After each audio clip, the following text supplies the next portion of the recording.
स्वागत है आप सभी का। दोस्तों, पिछली क्लास में हमने आप सभी को ऋग्वेद, सामवेद, यजुर्वेद,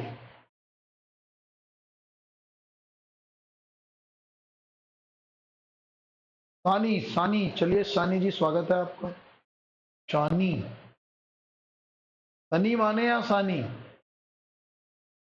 सनी माने या सानी?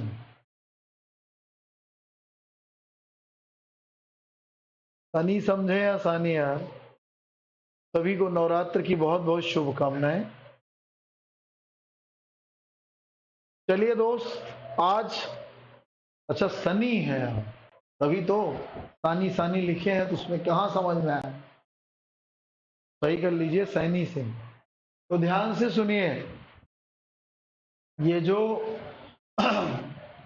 धर्म, दरअसल ऋग्वेद में क्या है बेटा, मैंने वैदिक संस्कृति में वैदिक साहित्य का आधार है, इसीलिए वैदिक साहित्य में वर्णित चीजों से प्रश्न भी आता। तो जैसा कि मैंने ऋग्वेद, सामवेद, यजुर्वेद के बारे में डिटेल बताया, वैसा ही आज बचा हुआ अथर्ववेद के बारे में पढ़ाकर फिर ऋग्वैदिक कल्चर की हम चर्चा शुरू कर देंगे।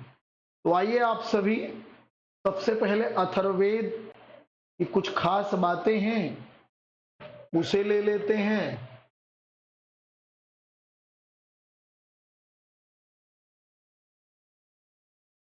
तो अथर्ववेद के प्रथम दृष्टया ऋषि अथर्वा हैं, उसके बाद दूसरे इसके हैं अंगिरस, तो इसीलिए अथर्ववेद को अथर्वा अंगिरस वेद भी कहते हैं। इसका एक मात्र ब्राह्मण ग्रंथ है, गोपथ है, लेकिन इसके उपनिषद कई हैं जिसमें कई महत्वपूर्ण बातें दी गई हैं। और इसके अलावा इस वेद में अयोध्या का व्यापक परिचय दिया गया है। एक प्रश्न बनता है कि सर्वप्रथम अयोध्या की जानकारी किस वेद में दी गई? तो पहली जानकारी तो पहली झलक ऋग्वेद में मिलती है, लेकिन विस्तार से चर्चा, उसका महिमा मंडन अथर्ववेद में मिलता है ना। काशी की भी चर्चा ऋग्वेद में हुई है ना। तो अब ध्यान रखिए, यहाँ पर अंग और मगध की चर्चा होनी है। अंग मगध के क्षत्रियों को ऋग्वेद में, सॉरी, अथर्ववेद में ताज या भ्रात क्षत्रियों का क्षेत्र कहा गया। इससे पता चलता है कि वैदिक कालीन संस्कृति से बिहार का क्षेत्र अछूता था, है ना। तो आज जरा इन्हीं के बारे में पहले बात हो जाए बेटा। बचा हुआ जो अथर्ववेद है, और इसी में कहा गया है कि मृत्युलोक के देवता परीक्षित हैं। परीक्षित परीक्षित को संगीत का नायक और विश्वजनीन राजा कहा, इसी में उल्लेख।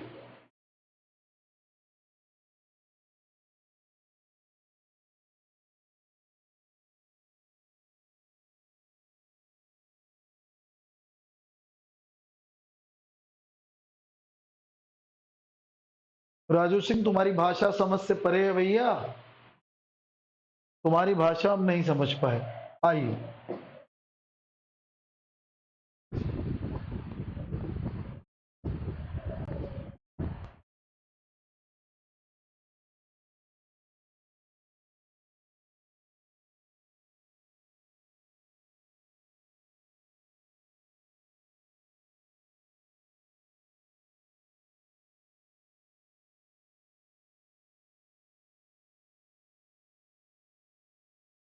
यह वेद त्रयी से बाहर है,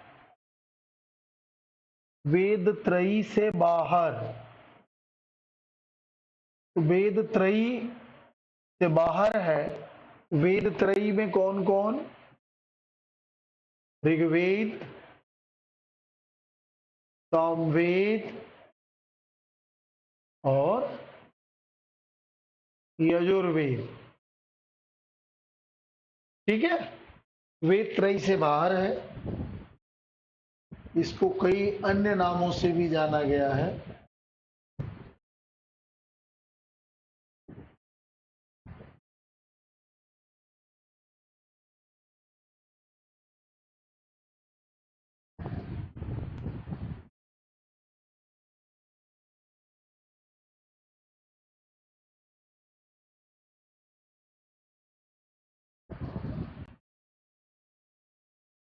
यह सर्वाधिक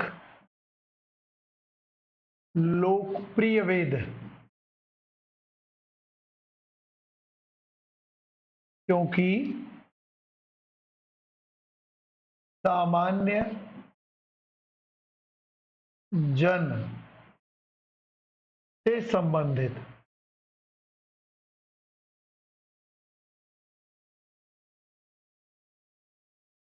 प्रथम दृष्टया ऋषि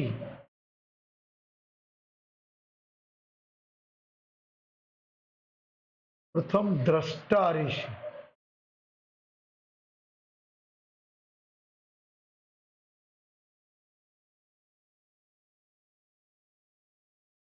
अथर्वा, द्वितीय दृष्टा ऋषि अंगिरस, दोनों के नाम से मिलकर यह वेद अथर्वांगिरस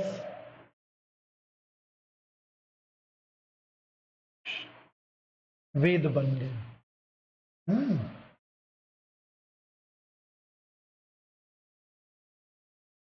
यह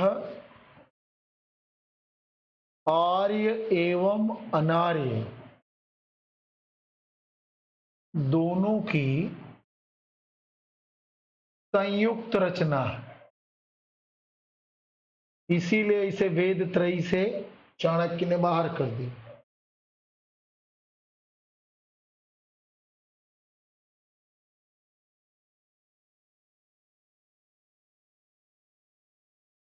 यह आंशिक रूप से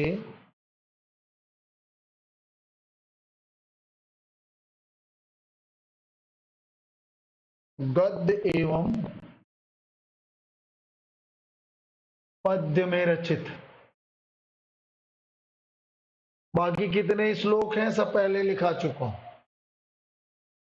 मुगल काल में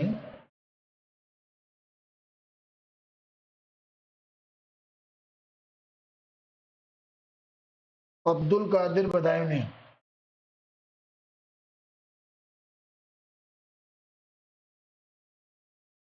कादिर बदायूनी ने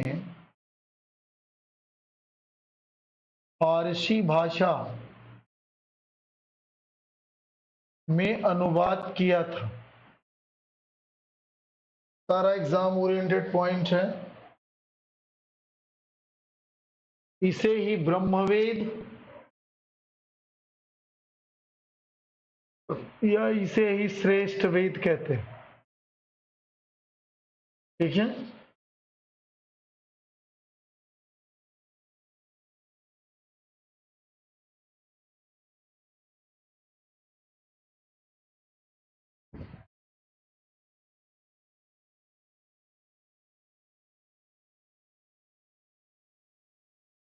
इसका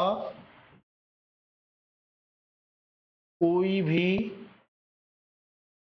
आरण्यक ग्रंथ नहीं है। एकमात्र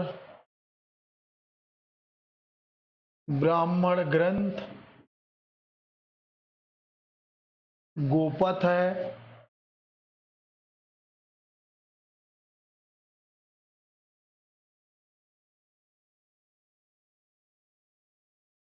मुंडक, मांडूक्य एवं प्रश्नोपनिषद इसके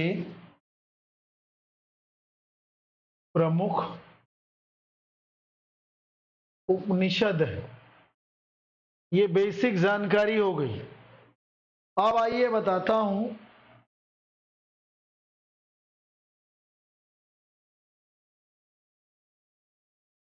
अच्छा धनदेव अभिले। अरे यार, तो तुम सीधे लिखो ना, अयोध्या का पहला अभिलेखी साक्ष्य कहां है? तब धनदेव अभिलेख होगा। ठीक है, ये बेसिक जानकारी है। आइए, अथर्ववेद में वर्णित प्रमुख तथ्य।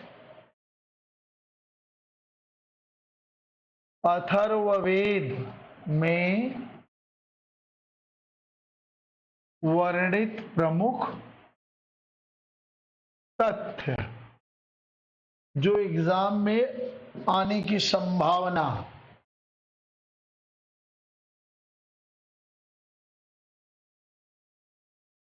राजा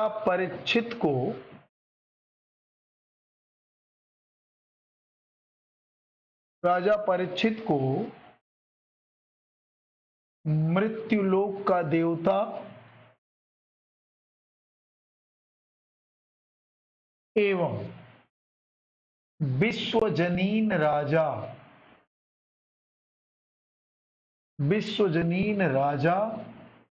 कहा गया, माने इसी में कहा गया। अयोध्या का विस्तार से वर्णन। लेकिन प्रश्न अगर पूछा अयोध्या का सर्वप्रथम वर्णन तो ऋग्वेद।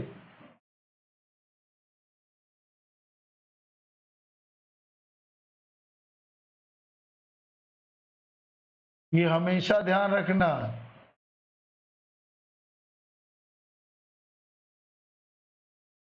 वाराणसी का माने वर्णावती के नाम से, वर्णावती के नाम से प्रथम उल्लेख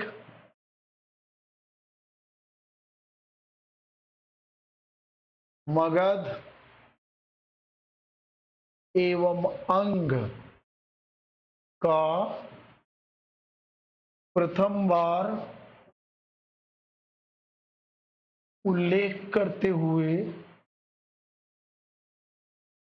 इन क्षेत्रों के निवासियों को ब्रात्य क्षत्रिय,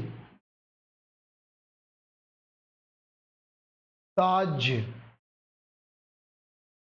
क्षत्रिय कहा गया। ये कई बार प्रश्न पूछे।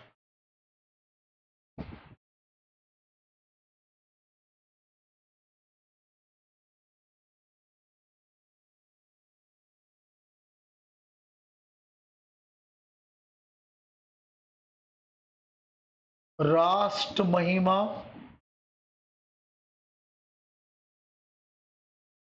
एवं राष्ट्रभाषा जैसे शब्दों का सर्वप्रथम बार प्रयोग,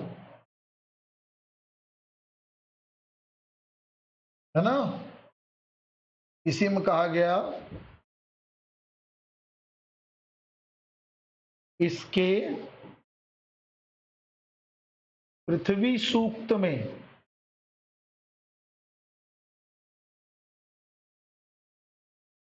वर्णित है। क्या वर्णित है? भूमि माता है, भूमि माता है और मैं उसका पुत्र हूं। ये कभी भी आ सकता है। कहां वर्णित है? पृथ्वी सूक्त में।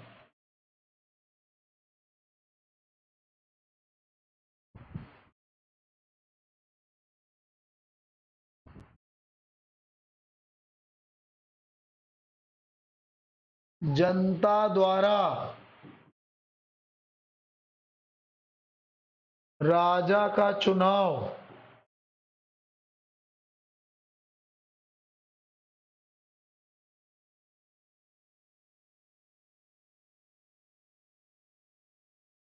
राज तिलकोत्सव मंत्र जनता द्वारा राजा का चुनाव,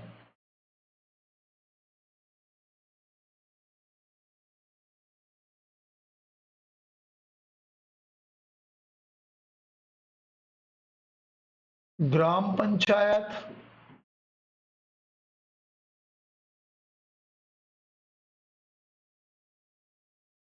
संसद के 7 विभाग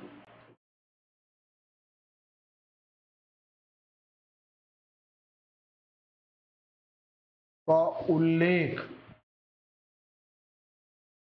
सर्वप्रथम बार, है ना।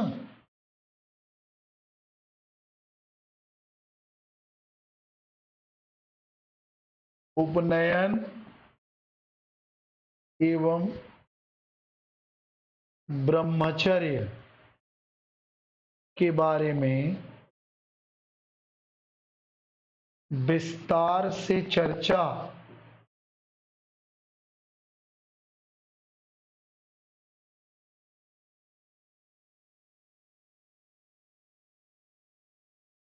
वशीकरण मंत्र, जादू टोना, जादू टोना, भूत प्रेत में विश्वास,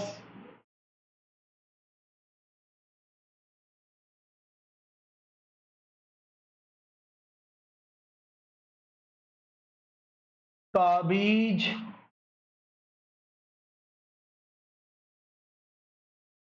वर्षा कराने वाले मंत्र,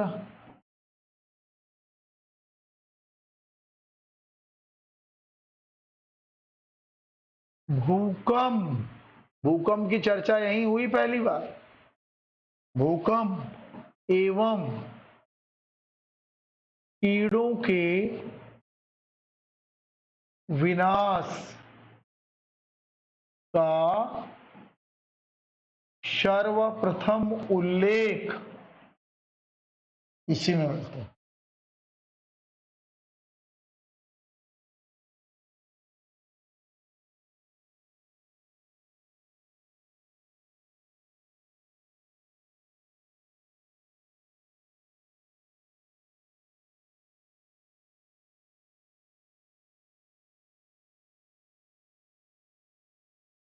आयुर्वेद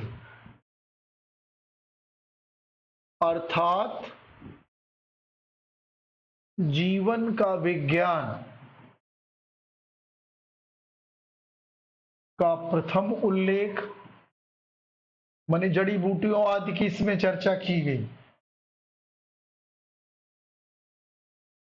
इसी में क्या कहा गया, युद्ध पहले, ये बहुत स्टेटमेंट है, तगड़ा है, एक बार एग्जाम में पूछा, युद्ध पहले मस्तिष्क में लड़ा जाता, मतलब प्लानिंग की जाती है,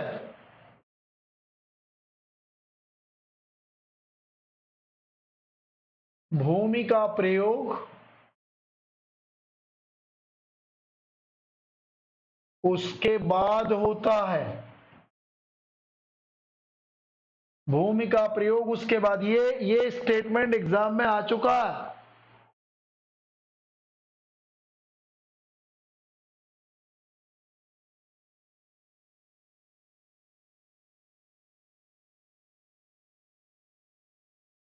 सनी, अमिता, बाद में क्लास नहीं देखना है, बाद में वीडियो किस लिए अपलोड होती है, हैं? इसी बहाने रिवीजन करो। तुम लोग जो चक्कर में पड़े हो, ऑफलाइन बनाए हो इसे, या ऑफलाइन स्टाइल नहीं है।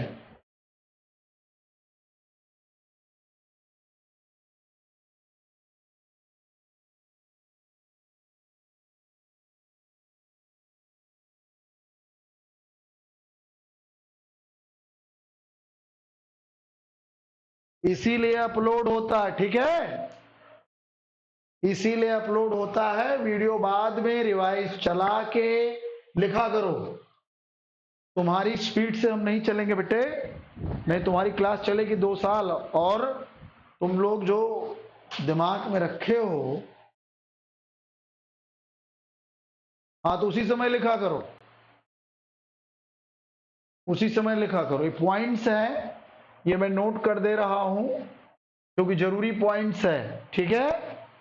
इस पर अभी चर्चा भी हो जाएगी, लिखना जरूरी है। या तो कहो पीडीएफ लगाएं, चर्चा करके छोड़ दें।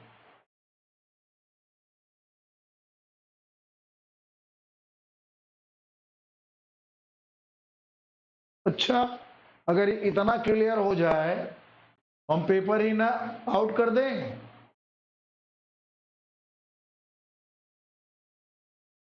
नेहा सिंह जी,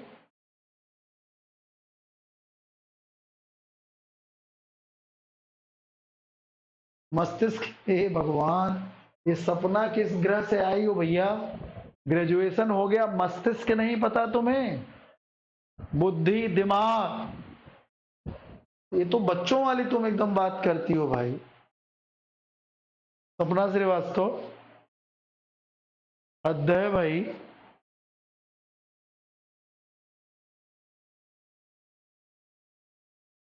तब तुम क्या पूछ रहे, इसको मस्तिष्क क्या है?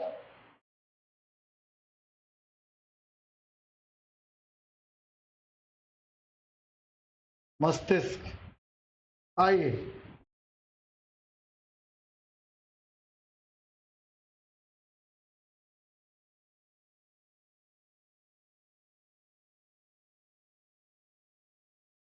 अथर्ववेद से संबंधित मुंडक उपनिषद में, मुंडक उपनिषद में वर्णित प्रमुख प्रसंग,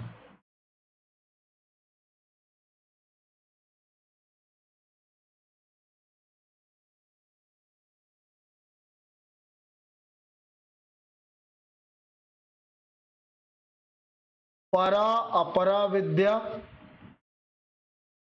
परा अपरा विद्या, सत्यमेव जयते,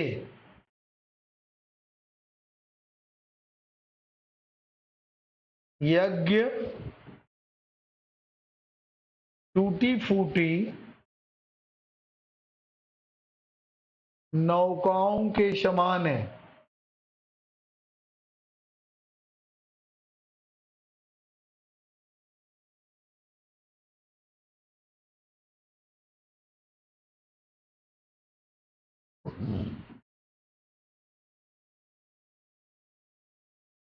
वेदांत शब्द का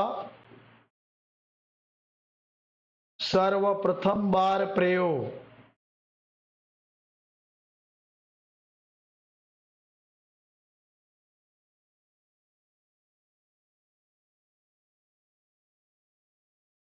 सर्वेश्वरवाद, माने ईश्वर सब कुछ है, सर्वेश्वरवाद का प्रथम उल्लेख, एक ईश्वरवाद से हटकर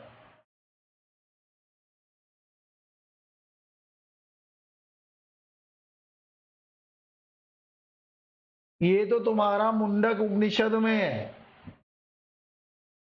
मांडूक्य में,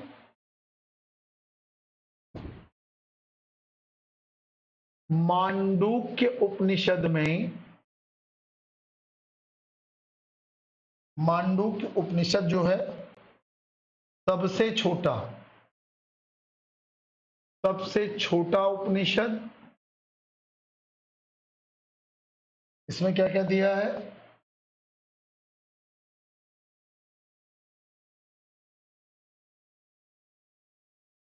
ओंकार की व्याख्या,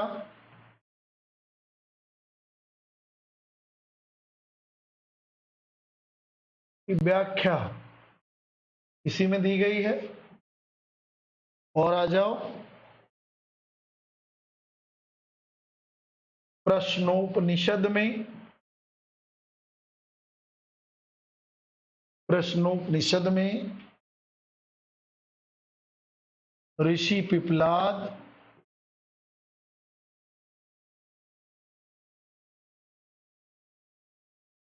एवं 6 ऋषियों के वार्तालाप का संकलन। ठीक है, ये बेसिक जानकारी होगी जो एग्जाम की संभावना वाले तथ्य हैं, ये कभी भी एग्जाम में पूछे जा सकते हैं।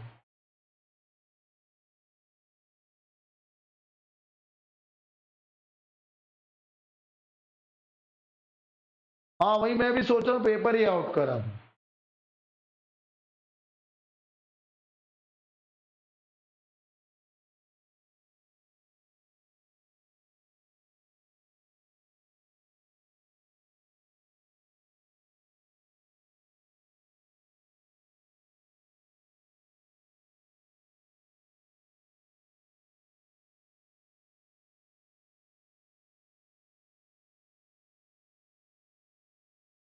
यही है, ये प्री कम मेंस है नेहा से।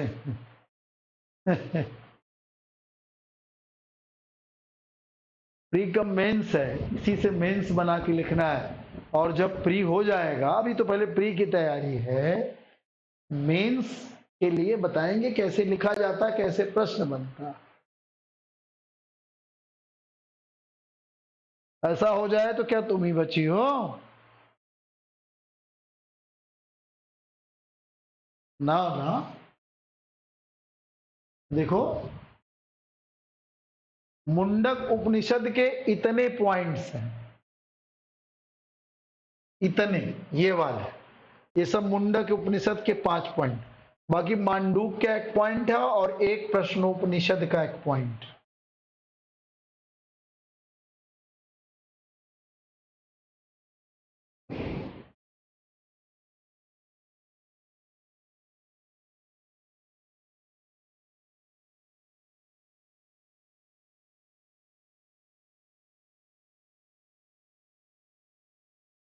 अब बस एक पॉइंट और तगड़ा है, चारों वेदों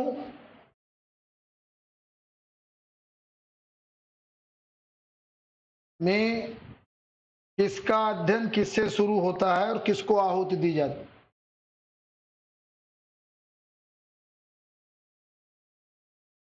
चारों वेदों के अध्ययन का प्रारंभ एवं आहुतियां, माने किसे आहुति देकर शुरू करते, किस देवता का नाम लेकर प्रारंभ करते हैं और किसे आहुति देते हैं? ऋग्वेद,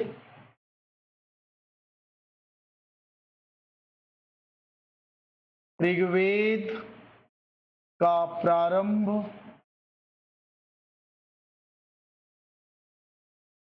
पृथ्वी के आह्वान से होता है और अग्नि को आहुति दी जाती है।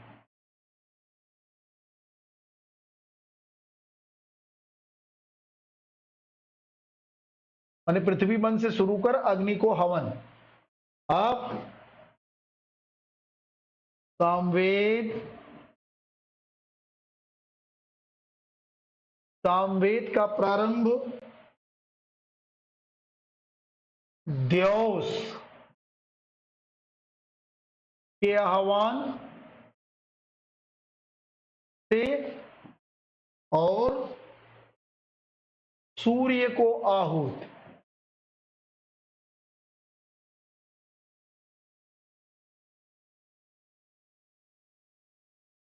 अथर्ववेद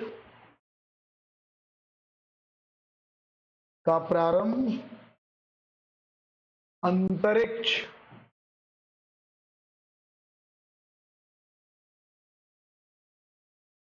आह्वान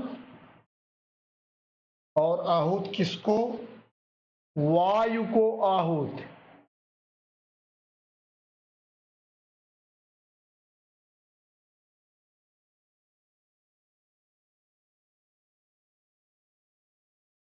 अथर्ववेद के अध्ययन से पूर्व चारों दिशाओं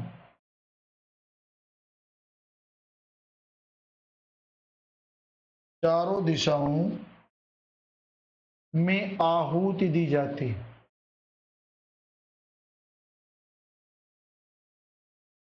बस ये बहुत पढ़ा दी।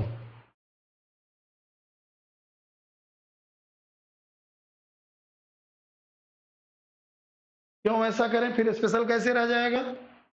शनिदेव महाराज, शनिदेव जी, अगर कॉमन टॉपिक स्पेशल में लेंगे तो फिर स्पेशल वाले क्या करेंगे? हाँ, दौश कौन है? दौश एक देवता है, सूर्य के पिता। देव सूर्य के पिता।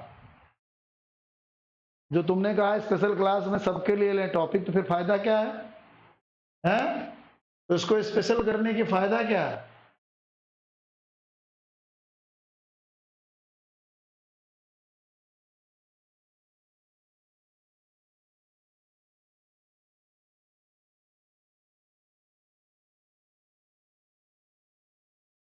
यजुर्वेद का कुछ नहीं। अरे सुनो सुनो, ये यजुर्वेद ही है, वो गलती से लिख गया कृष्ण मोहन, ये यजुर्वेद ही है, गलती से लिख गया। ठीक है, एलटी वालों का चल तो रहा है। पूरी सामग्री तुम्हारे पास गंजी है, पढ़ नहीं पा रहे। पूरी क्लास है बेटे, पूरी क्लास है,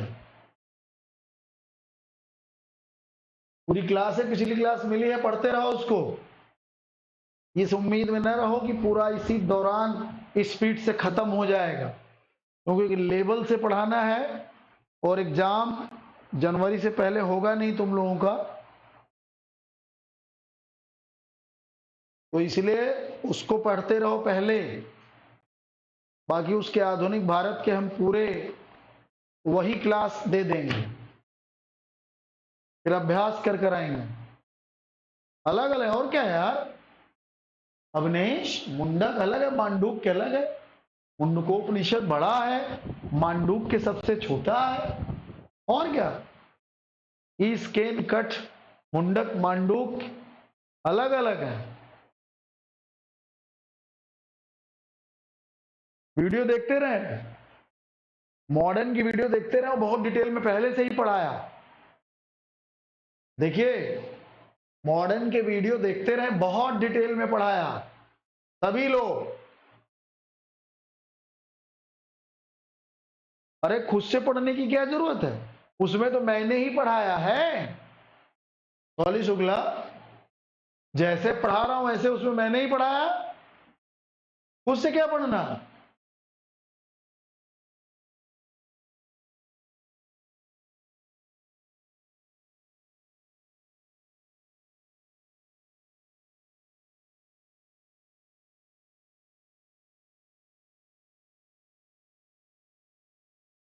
हाँ, मध्यकालीन भी बहुत अच्छा।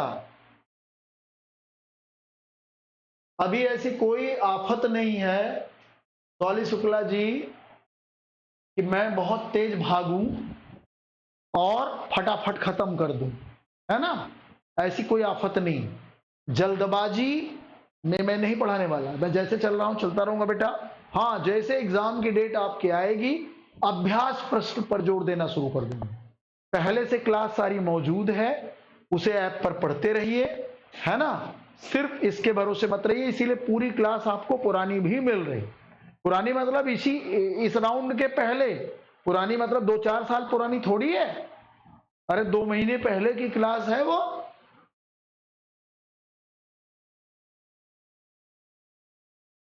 अरे हद हो। क्या चीज राजू सिंह, क्या नहीं समझ में आ रहा? क्या क्या नहीं समझ में आ रहा? किसका अध्ययन करूं?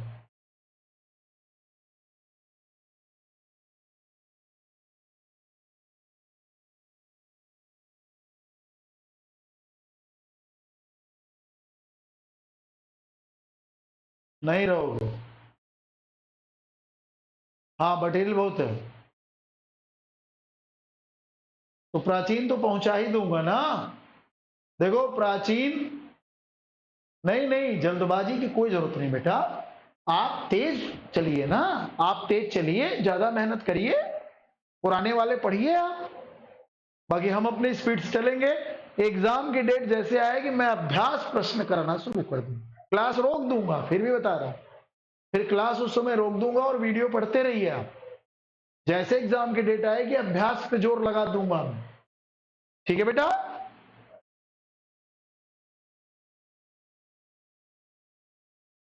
क्लियर है ना बेटा? पूरा वीडियोस आपके पास उपलब्ध है, आप रेगुलर अध्ययन करते चले जाइए। इधर से मैं भी पढ़ा रहा हूं। एग्जाम की डेट जैसे डिक्लेयर होगी वैसे मैं अभ्यास पर जोर बढ़ा दूंगा। ठीक, पॉइंट्स पर जोर बढ़ा दूंगा, रिवीजन पर। अभी कोई डेट नहीं। प्राचीन तो 100% खत्म हो जाएगा। मिक्स क्वेश्चन, बिल्कुल मिक्स क्वेश्चन कराएंगे यार, मिक्स क्वेश्चन कराएंगे।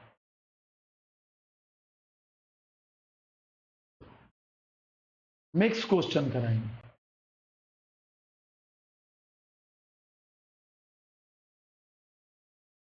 अब आइए, वैदिक संस्कृति का विस्तार। वैदिक संस्कृति का विस्तार कहां से कहां तक?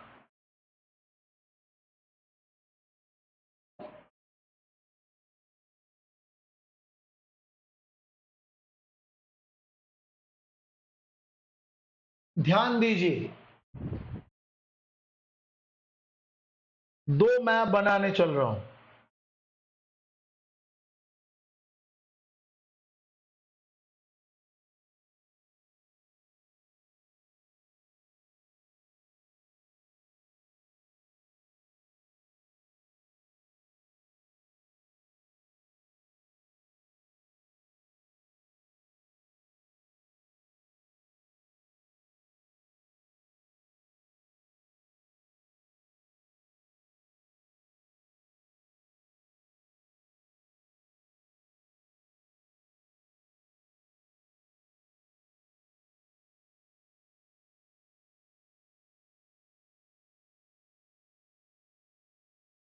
मिलता जुलता भारत,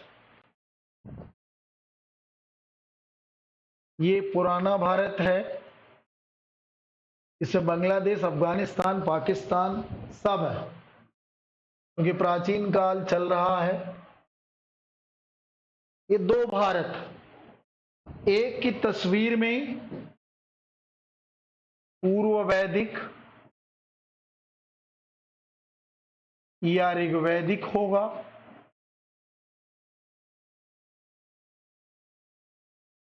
क्षेत्र, और एक में होगा वैदिक अथवा उत्तर वैदिक क्षेत्र।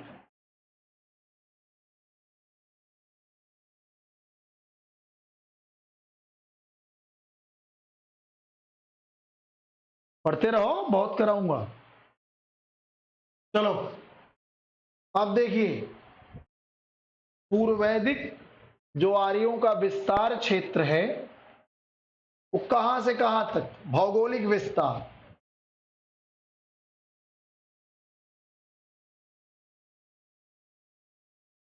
देखो, अफगानिस्तान से लेकर पश्चिमी उत्तर प्रदेश और हिमालय की मूजवंत पर्वत श्रृंखला से लेकर विंध्य तक, ये इनका वेस्ट था। East, north, south. वेस्ट में इनका अफगानिस्तान,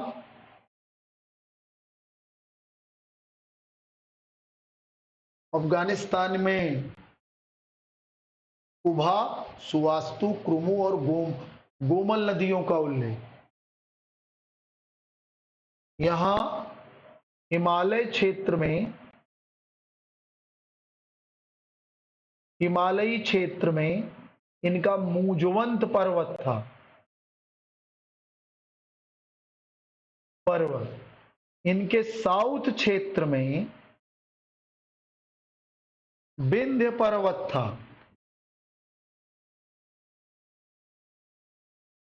और इनके ईस्टर्न क्षेत्र में पश्चिमी गंगा घाटी,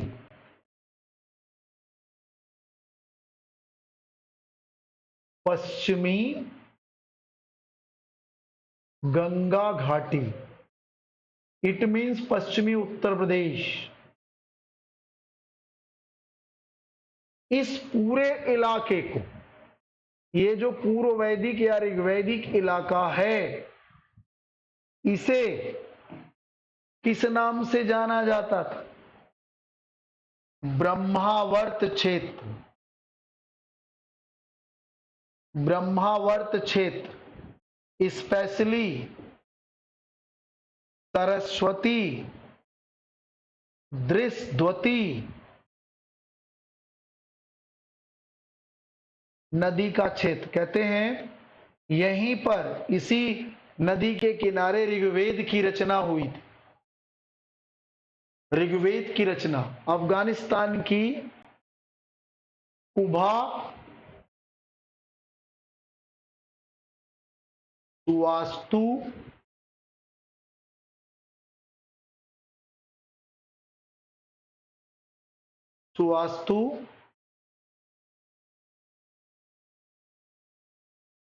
क्रुमु और गोमल नदियों का उल्लेख। तो ये है हमारे ऋग्वैदिक आर्यों का विस्तार। इसमें अफगानिस्तान से लेकर हिमालयी क्षेत्र, फिर विंध्य पर्वतमाला, पश्चिमी उत्तर प्रदेश, मतलब अगर देखा जाए अफगानिस्तान, पंजाब, हरियाणा, पश्चिमी उत्तर प्रदेश, इसमें राजस्थान, ये सभी इलाके इसमें सम्मिलित थे। अब आइए, अब इसमें क्या है? आर्य का विस्तार होता है। ये अब पहुंच गए यहां से सदा नीरा तक, बिहार बॉर्डर, गंडक नदी, थोड़ा सा और बढ़ा दें, गंडक या सदा नीरा नदी, ये इनकी ईस्टर्न बॉर्डर हो गई। बाकी वेस्टर्न तो पहले से ही अफगानिस्तान है वही, और फिर इधर हिमालयी क्षेत्र है, यहां नर्मदा नदी घाटी आ गई, है ना, नॉर्थ साउथ, ये इलाका हो गया नर्मदा नदी घाटी तक। ये अब बिहार पहुंच गए, बिहार बॉर्डर, और ये आपके अफगानिस्तान तो है ही है, और ये आपका हिमालयी क्षेत्र है। तो इसमें बढ़ा क्या? इसमें बढ़ा मध्य गंगा घाटी, मध्य गंगा घाटी बढ़ गई, और इधर नर्मदा नदी घाटी बढ़ गई। जहां विंध्य पर्वतमाला तक था, अब इसमें नर्मदा नदी घाटी, इसमें नर्मदा नदी घाटी तक बढ़ गया। अब इस पूरे बढ़े इलाके को, पूरे इलाके को इसे ब्रह्मर्षि देश कहा गया, ब्रह्मर्षि देश कहा गया, ठीक है। और दोनों को मिलाकर आगे चल के जहां तक दोनों मिला के आर्यावर्त कहा गया, आर्यावर्त क्षेत्र, ब्रह्मर्षि और ब्रह्मावर्त मिलाकर ये आर्यावर्त क्षेत्र हो गया, ठीक है। ध्यान रखना, ऋग्वैदिक आर्यों की अपेक्षा दो विस्तार होता उत्तर वैदिक काल में। ये जहां पश्चिमी गंगा घाटी तक थे, ये पहुंच गए मध्य गंगा घाटी, माने प्रयाग, वाराणसी, माने काशी वगैरह सब इन्होंने कैप्चर कर लिया। काशी वगैरह ये बिहार के गंडक नदी से आगे नहीं जा पाए, जिसकी कहानी सतपथ ब्राह्मण में दी गई है कि वैश्वानर अग्नि को मुंह में धारण किए हुए राहुगण नामक पुरोहित सदानीरा नदी के तट पर पहुंच गए, लेकिन वैश्वानर अग्नि उसके आगे जाने से इनकार कर दी, क्योंकि उनके अनुसार वह ताज क्षत्रियों या ब्रात क्षत्रियों का क्षेत्र है जो मगध और अंग है। हमारे अकॉर्डिंग जो हमारा एनालिसिस कहता है कि यह लोग आर्यों का विस्तार उस इलाके में नहीं हो पाया, नहीं जीत पाए, नहीं पहुंच पाए, वहां रोक दिया गया वहां के स्थानीय जो जनपदों द्वारा, जिससे उन्होंने उसे ब्रात्य घोषित कर दिया कि वहां हमें जाना ही नहीं, अंगूर खट्टे तो खाए कौन। ये कॉन्सेप्ट क्लियर है भैया।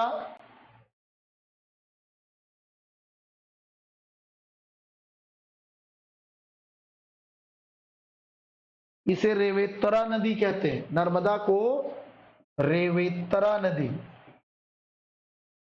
रेउत्तरा नदी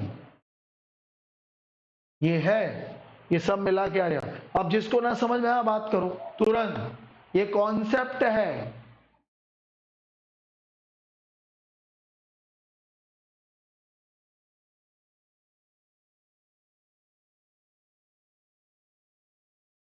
बहुत इजी है सिस्टम।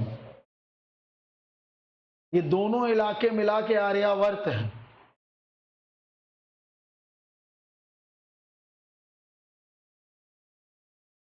ठीक है ना।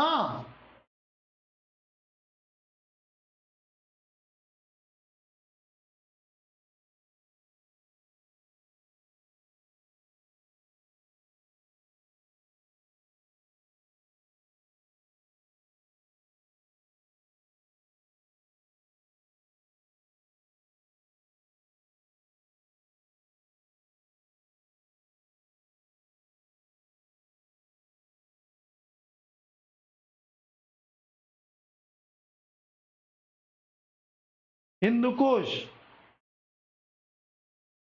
भाई अफगानिस्तान पूरा ले लिया ना बेटा, तो ईरान और अफगानिस्तान का बॉर्डर ही तो है ये हिंदुकुश, यही तो है हिंदुकुश।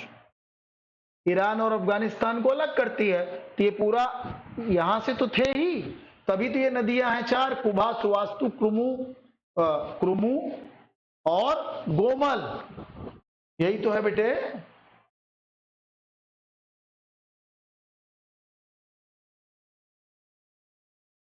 ठीक है बेटा। अब ये ध्यान से देख लो, माने हिंदुकुश बॉर्डर से लेकर पश्चिमी उत्तर प्रदेश, हिमालयी क्षेत्र मुजवन से लेकर विंध्य पर्वतमाला तक ये ऋग्वैदिक आर्यों की संस्कृति का साक्ष्य मिलता है, जिसे स्पेशली ब्रह्मावर्त क्षेत्र कहा गया। इनमें मुख्य रूप से दो नदियां खास थी, सरस्वती, दृशद्वती, है ना, दृशद्वती। यहीं पर ऋग्वेद का की रचना हुई। अब उसके बाद जब हम जब उत्तर वैदिक काल में चलते हैं, तो ये विस्तार दो साइड हुआ। यहां तो पर्वत पे पहुंच ही गए थे, है ना। यहां देखिए, ये मध्य गंगा घाटी माने बिहार बॉर्डर पहुंच गए, और इधर साउथ में नर्मदा नदी घाटी माने मध्य प्रदेश पहुंच गए, एमपी, मध्य प्रदेश पहुंच गए। इसमें यूपी बॉर्डर तक ही थे, विंध्य पर्वतमाला यूपी बॉर्डर, लेकिन उसमें यहां तक पहुंच गए। तो इस इलाके को, उत्तर वैदिक आर्यों के इलाके को ब्रह्मर्षि देश कहते हैं, है ना, और इधर ऋग्वैदिक आर्यों का ब्रह्मावर्त कहते हैं। इन्हीं दोनों क्षेत्रों को मिलाकर आर्यावर्त कहते हैं। जब ये बिहार में भी फैल गए बेटा, जब ये बिहार में भी फैल गए, आर्यावर्त हो गया। 6th सेंचुरी बीसी में आर्यावर्त का कॉन्सेप्ट आ जाता। ठीक है, बस और बताइए। अब बाकी इनकी जंग, इनकी लड़ाई कैसे लड़ेंगे, पूरी अब ऋग्वैदिक कालीन राजनीति, समाज, धर्म, अर्थव्यवस्था, ये सब चीजें आएंगी, है ना। अब सिस्टमैटिक आ जाएगा। अब साहित्य में किया गया उल्लेख की कोई चर्चा नहीं होगी, सब कंप्लीटली हो गया। साहित्य की चर्चा में एक बार फिर से जब हम आएंगे, धार्मिक सुधार आंदोलन, उसमें जैन धर्म, बौद्ध धर्म, उसमें फिर थोड़ी किताबों की चर्चा होगी। अदरवाइज जितना बड़ा इसमें चर्चा थी, क्योंकि ये भारतीय संस्कृति का आधार है, सनातन का आधार है, जो भारत की मुख्य पहचान है, जिसके लिए भारत जाना जाता है, उसका साहित्य में किस प्रकार से वर्णन है, उसकी चर्चा यहाँ आवश्यक थी। आइए एक बार झलक दिखाता हूं फिर से। है छोटा चैप्टर, माने छोटा ही काम है, आप इतने में घबरा गए लिखने में। वेद त्रयी से बाहर था अथर्ववेद, से ब्रह्म वेद या श्रेष्ठ वेद कहते हैं। सर्वाधिक लोकप्रिय वेद, क्योंकि इसमें सामान्य जन की कहानी है। इसके प्रथम दृष्टा ऋषि है अथर्वा, द्वितीय दृष्टा अंगिरस, इसलिए दोनों के नाम से मिक्स होकर यह अथर्वा अंगिरस वेद कहा गया। यह आर्य और अनार्य दोनों की संयुक्त रचना है। यह आंशिक रूप से गद्य और पद्य में लिखा है। इसे मुगल काल में अब्दुल कादिर बदायूनी ने फारसी में ट्रांसलेट किया। इसके महत्व के कारण ये वेद त्रयी से बाहर, वेद त्रयी में ऋग्वेद, सामवेद, यजुर्वेद आता है। आचार्य चाणक्य ने इसे बाहर किया। ठीक, इसका कोई भी आर्यणक नहीं है, एकमात्र ब्राह्मण गोपद है। मुंडक, मांडुक, प्रश्नोपनिषद इसके मुख्य उपनिषद है। बाकी सारी कहानी है राजा परीक्षित को मृत्युलोक का देवता, विश्वजनीन राजा। अयोध्या का विस्तार से वर्णन, वैसे अयोध्या का सर्वप्रथम वर्णन ऋग्वेद में। वाराणसी का प्रथम उल्लेख, अंग मगध का उल्लेख बृहत क्षत्रिय के रूप में, राष्ट्र महिमा, राष्ट्र भाषा जैसे शब्दों का प्रयोग। पृथ्वी सूक्त में कहा है कि भूमि माता है और मैं उसका पुत्र हूं। मैंने जनता द्वारा राजा का चुनाव, ग्राम पंचायत, संसद के 7 विभागों का उल्लेख इसी में। उपनयन संस्कार, ब्रह्मचर्य के बारे में विस्तार से चर्चा इसी में होती है। और देखिए, वशीकरण मंत्र, जादू टोना, भूत प्रेत में विश्वास, ताबीज, वर्षा कराने वाले मंत्र, भूकंप एवं कीड़ों के विनाश का सर्वप्रथम उल्लेख इसी में। आयुर्वेद की चर्चा, माने अर्थात जीवन का विज्ञान का प्रथम उल्लेख इसी में। युद्ध के बारे में कहा गया कि पहले दिमाग में लड़ो, मस्तिष्क में लड़ा जाता है, भूमि का प्रयोग बाद में होता। पहले बुद्धि से लड़ते हैं, नहीं काम बना तो युद्ध में गए। अथर्ववेद से संबंधित मुंडक उपनिषद की कहानी, परा अपरा विद्या, परा माने जो भूलोक की है, अपरा माने ब्रह्मांड की। सत्यमेव जयते इसी मुंडकोपनिषद में। हमारा भारत का राष्ट्रीय वाक्य है ये, सत्य की विजय होती, इसका अर्थ होता है, हाँ, ये भारत का राष्ट्रीय वाक्य सत्यमेव जयते, सत्य सदा विजयी होता है। सत्य परेशान हो सकता है लेकिन पराजित नहीं हो सकता। हमारे पिताजी ने कहा, हमेशा बचपन से कहते थे, खैर अब भी सभी कहते हैं, तो सत्य परेशान हो सकता है लेकिन पराजित नहीं होगा। यज्ञ टूटी फूटी नौकाओं के समान है। वेदांत शब्द सर्वप्रथम प्रयोग सर्वेश्वरवाद का प्रथम, ये आपका मुंडक उपनिषद। अब मांडूक के सबसे छोटा है, ओमकार की व्याख्या हुई। प्रश्नोपनिषद में ऋषि पिपलाद और 6 ऋषियों के वार्तालाप का उल्लेख। ये वही ऋषि पिपलाद हैं जिन्हें 54 ऋषियों को उन्होंने जीवन दान माने यौवन दान दिया। बस, कोई दिक्कत किसी को, यहीं तक रखूंगा। बाकी पॉलिटिकल माने कल्चरल की शुरुआत आगे होगी। जैसे कहते हैं पूरा प्लेटफॉर्म मैंने तैयार कर दिया। और क्या लिखा है यार, अच्छा ये ऋग्वेद का प्रारंभ पृथ्वी के आह्वान से होकर अग्नि को आहूत, सामवेद का प्रारंभ देवस माने जो सूर्य के पिता है के आह्वान से सूर्य को आहुति, और यजुर्वेद अंतरिक्ष को आह्वान, वायु को आहूत, और अथर्ववेद के अध्ययन से पूर्व चारों दिशाओं की आहुति दी जाती। बाकी ये रहा पॉलिटिकल मैप, इससे बड़ी आसानी से समझ जाएंगे कि प्राचीन भारत कहां तक। कंफर्म? और कोई बात किसी को कहनी है, बताएं सारे लोग।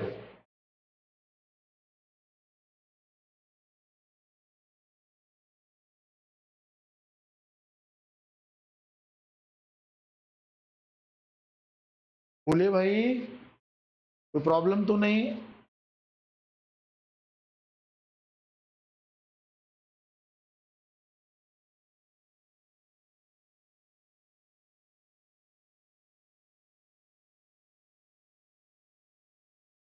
बस यहीं तक रहेगा आज।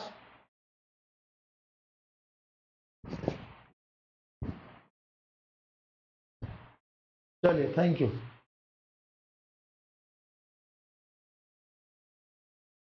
नहीं भाई, 9 दिन मैं फास्ट रहने वालों में नहीं हूँ। शुक्ला जी, कहाँ पढ़ा पाऊंगा यार, मेरे बस की कहाँ है। चलो।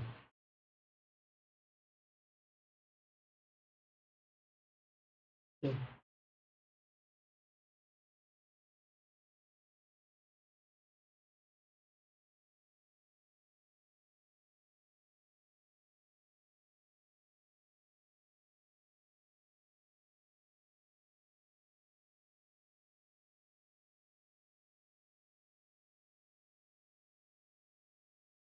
क्या बाबूलाल?